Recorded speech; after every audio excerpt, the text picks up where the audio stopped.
நான் மன்னிக்கணும். அவங்க எல்லாமே வாட்ஸ்அப்பில் வந்த வரலாறை வச்சு பேசிக்கிட்டு இருக்காங்க. நான் டேட்டா வச்சு பேசிட்டு இருக்கேன். கவர்மெண்ட் வெளியிட்ட டேட்டா இது. தமிழ்நாட்டில் உள்ள அயல் மாநில தொழிலாளர்கள் ஒட்டுமொத்த எண்ணிக்கை 34,87,974. இது ஒன்றிய அரசினுடைய டேட்டா. 3 லட்சம்.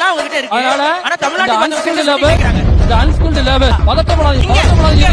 கடந்த வாரம் சி தொலைக்காட்சியில் நடைபெற்ற விவாத நிகழ்ச்சியில் பாரிசாலன் யூடியூப் புரூட்டஸ் மைனர் வீரமணியை வெளுத்து வாங்கிய சம்பவம் நிகழ்ந்துள்ளது. பொதுவாகவே யூடியூப் புரூட்டஸ் என்கின்ற வலையொலி சேனல் நாம் தமிழர் கட்சியை மற்றும் தமிழ் கலாச்சாரங்களையும் கடுமையாக விமர்சித்து வீடியோ பதிவேற்றி வருகின்றனர் என்பதும் குறிப்பிடத்தக்கது. சென்ற வாரம் சி தமிழ் தொலைக்காட்சியில் தமிழா விவாத நிகழ்ச்சியில் வட இந்திய தொழிலாளர்களின் வருகையை ஆதரிப்பவர்கள் வெர்சஸ் எதிர்ப்பவர்கள் என்கின்ற தலைப்பில் விவாதம் நடைபெற்றது.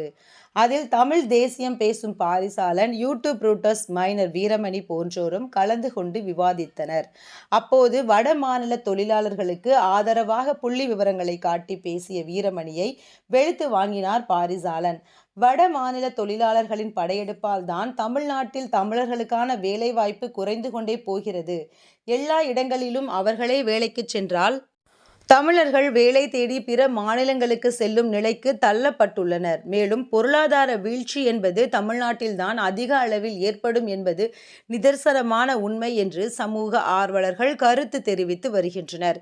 மேலும் நாம் தமிழர் தலைமை ஒருங்கிணைப்பாளர் சீமான் கூறுவது போல வட இந்தியர்களுக்கான நுழைவுச் சீட்டு முறையை அமல்படுத்த வேண்டும் என்று பல அமைப்புகள் கோரிக்கை விடுத்து வருவதும் கவனிக்கத்தக்கது.